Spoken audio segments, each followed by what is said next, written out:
साथियों नमस्कार, एक बार फिर आपके बीच doctor Jitendra Kumar, pharmacist training master. साथियों आज हम बात करेंगे आपके बीच रेस्पिरिडोन टैबलेट साथियों हमारे पास है। रेस्पिरिडोन माइक्रोन फार्मास्यूटिकल करके कंपनी है, उसका ये ब्रांड है रेस्पिरिडोन। ये गवर्नमेंट सप्लाई की टैबलेट है, 3 mg की है। साथियों सबसे पहले स्ट्रेंथ की बात करेंगे, 0.25 mg भी आती है, 0.5 mg आती है, 1 mg टैबलेट आती है रेस्पिरिडोन 2 mg आती है, रेस्पिरिडोन 3 mg आती है एंड रेस्पिरिडोन 4 mg आती है। साथियों जो हमारे पास टैबलेट है वो रेस्पिरिडोन टैबलेट BP 3 mg। ये साथियों क्या है कि एक टाइपिकल एंटीसाइकोटिक ड्रग क्लास की ये ड्रग है।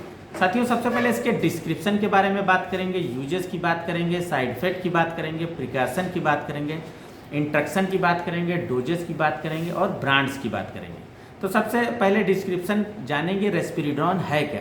रेस्पिरिडोन is use to treat certain mental and mood disorder. ये क्या होता है साथियों, मेंटल और मूड डिसऑर्डर की बीमार मतलब उपयोग में होने वाली दवाई है। सच है सीजोफीनिया एक बीमारी होती है, उसके बारे में अभी हम बताएंगे साथियों विस्तार में। Schizophrenia and bipolar disorder and irritability associated with autistic disorder, ये इसमें इस्तेमाल होने वाली दवाई है। And this medication can help you to think clearly and take part in everyday life. ये क्या होता है कि सीजोफेनिया एक ऐसी बीमारी है साथियों, इसमें क्या होता है कि आदमी अपने आप से बात करने लगता है। क्या होता है कि अगर किसी स्टूडेंट को ये बीमारी हो गई तो वो क्या होता है कि जैसे पढ़ाई छोड़ देता है या एग्ज़ाम के लिए जाएगा, एग्ज़ाम नहीं देगा, इस तरह से होता है।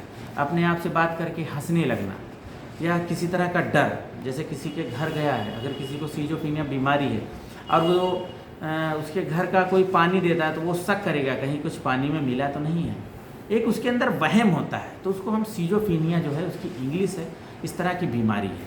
तो ये मूड एक चेंज जो है इसमें हो जाता है। जैसे क्या होता है, कोई पर्सन किसी लड़की से प्यार करता है और सडन क्या होता है वो ब्रेकअप हो जाता है, तो उस तरह के सीजोफेनिया के लक्षण आ जाते हैं। अचानक अपने में मस्त रहना, अपने में खो जाना, अपने में गुम हो जाना और अपने आप से बातें करना, कभी हंसने लगना, इस तरह की जो है ये बीमारी है। और ये मतलब साथियों क्या होता है, एक्यूट एंड क्रॉनिक साइकोसिस, एक तरह से एक्यूट भी हो सकता है क्रॉनिक साइकोसिस ये बीमारियाँ, and acute and moderate to severe manic episode. ये साथियों क्या है, एक तरह का लक्षण है बाइपोलर डिसऑर्डर बीमारी का। और साथ ही साथ ये क्या होता है कि सीजोफेनिया और बाइपोलर डिसऑर्डर में इस्तेमाल करने वाली दवा है। तो साथियों सबसे पहले यूजेस की साथी में बात करेंगे। डिस्क्रिप्शन में जैसा कि बताया है कि एक्यूट एंड क्रॉनिक साइकोसिस, किसी तरह के मतलब मेंटल एंड हेजिटेशन और डिप्रेशन, मतलब जिससे सीजोफेनिया से संबंधित लक्षण होते हैं, उसमें उपयोग करने वाली दवा है। And acute and moderate to severe manic disorder, उसमें इस्तेमाल करने वाली दवा है। And schizophrenia and bipolar disorder में इस्तेमाल करने वाली ये दवाई है रेस्पिरिडोन, जिसमें कि जैसे बताया आपको इसके लक्षण बताया है कि जैसे किसी चीज़ से डर लगना, किसी से भय होना और मतलब अपनों से मतलब कम बातें करना और अपने आप से बहुत बातें करना और शक और वहम, इसको हम सीजोफेनिया कहते हैं। साथियों साथ ही साथ इसके हम साइड इफ़ेक्ट की बात करेंगे। इस दवाई के इस्तेमाल से बहुत से साइड इफ़ेक्ट हैं, जैसे कि ड्राउजीनेस होता है, डिजीनेस चक्कर आने लगता है, लाइट हेडेक होता है, नोजिया हो जाता है, वॉमिटिंग हो जाती है। तो ये इसके साइड इफ़ेक्ट हैं। साथ ही साथ इसी के साथ प्रिकॉशन की बात करेंगे। Before taking the risperidone tablet tell about your doctor और फार्मासिस्ट। अगर कोई पहले से बीमारी है, जैसे कि लीवर की प्रॉब्लम है या किडनी की डिजीज है, तो उसमें इस दवाई का सेवन ना करें। एंड सीजर्स, किसी को जैसे झटके आते हैं, उसमें ये दवाई का इस्तेमाल नहीं किया जाता। किसी तरह की आई प्रॉब्लम है, जैसे कैटरेक्ट है किसी मरीज को, ग्लूकोमा है, तुरंत अपने डॉक्टर को बताया कि सर ये हमें बीमारी है, उसमें इसका उपयोग रेस्पिरिडोन का नहीं किया जाता है। साथ ही साथ क्या होता है साथियों कि ये जो है डायबिटीज़ है, हार्ट की प्रॉब्लम है, हाई ब्लड प्रेशर है, उसमें भी इसका इस्तेमाल नहीं किया जाता है।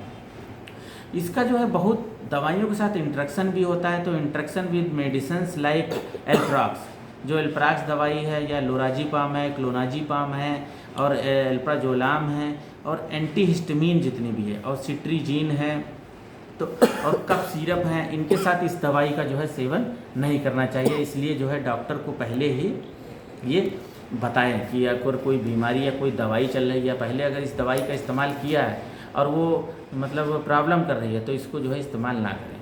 साथ ही साथ इसके बारे में एक और चीज़ बताएंगे, रेस्पिरिडॉन ये टैबलेट खाने के बाद कोई भी मशीनरी काम ना करें। साथ ही अगर जैसे ड्राइविंग करते हैं, बाइक चलाते हैं या कार चलाते हैं, उसको नहीं चलाना है, क्योंकि इसमें सेडेशन की मात्रा का पेशेंट को जो है सेडेशन होने लगे, तो इसलिए इसका इस्तेमाल नहीं करना है। मतलब उनको जो ड्राइविंग करते हैं या हैवी मशीनरी पे वर्क करते हैं। डोज की साथियों बात करेंगे, ये शेड्यूल एच की दवा है और ये साथियों जो है एक टाइपिकल एंटीसाइकोटिक क्लास की ये दवा है। तो इसका जो है डोज जो आपका जो है डॉक्टर है, मतलब साइकेट्रिक है या इस तरह से जो है मतलब जो भी है उसकी सलाह से लेना चाहिए। अदरवाइज़ बीमारी की अलग अलग इसके हिसाब से इसका डोज है। जैसे कि मतलब शुरुआती लक्षण में या उस तरह से जैसे सिजोफ्रेनिया है तो 2 mg 1 से डी है, पर इसका क्या है डोज, मतलब जैसे कि कोई 15 डेज या 10 डेज चलाने के बाद इसका डोज घटाया या बढ़ाया भी जा सकता है। तो इसलिए बेटर है अपने नज़दीकी डॉक्टर की सलाह से इस दवाई का सेवन करें। और साथियों ब्रांड्स की बात करेंगे, बहुत सी फार्मास्यूटिकल हैं जो रेस्पिरिडॉन जो है टैबलेट बनाती हैं तो अपने ब्रांड के नाम से, लेकिन फार्मूला सभी में सेम मिलेगा साथियों। जैसे रैपिड 2 mg टास्मेट इंडिया चेन्नई की एक कंपनी है फार्मास्यूटिकल, वो बनाती है। इसमें सारी स्ट्रेंथ आती हैं 2 mg 3 mg 4 mg 1 mg and 0.5 and 2.5 mg। इसी तरह से एंड रेस्पिडॉन टोरेंट फार्मास्यूटिकल बनाती है। एंड रेसिना जो है सिप्ला फार्मास्यूटिकल बनाती है। And Risperdal Johnson and Johnson pharmaceutical जो कि 1 mg 2 mg सभी बनाती है। एंड रिस्पॉन्ड जो है माइक्रो लैब जो है इसको बनाती है। तो साथियों इसी के साथ विराम देंगे। किसी तरह की क्वेरी है तो आप हमें ज़रूर कमेंट करें, हम उसका आंसर देंगे और हमारे चैनल को ज़रूर सब्सक्राइब करें। साथियों नमस्कार।